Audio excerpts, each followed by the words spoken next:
रोजच्या दिवसाची सुरुवात आमची तर यानेच होते. 5 मिनिट हे तर बघायचंच असतं आम्हाला. आता विमानात बसायची वेळ कधी येते कोणास ठाऊक, पण फक्त तोपर्यंत बघूनच समाधान मानून घ्यायचं आता. नंतर आम्हाला असं लाडीगोडी लावायला तर खूप जास्त आवडतं.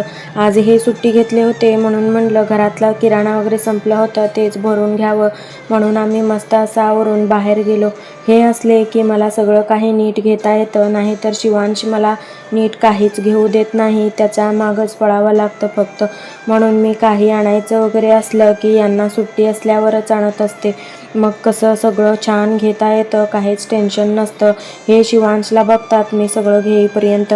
किराणा सगळं घेऊन आलो आणि आल्या आल्याच माझं इथे सगळं छान काढून ठेवायचं चालू होतं. नंतर संध्याकाळच्या वेळी जवळ स्वामींच्या केंद्रात गेलो.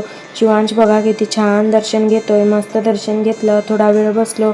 इतकं शांत असतं ना इथे, खूप छान वाटतं. नंतर घरी येताना आम्हाला पिझ्झा खायची होती म्हणून पिझ्झा घेऊन आलो.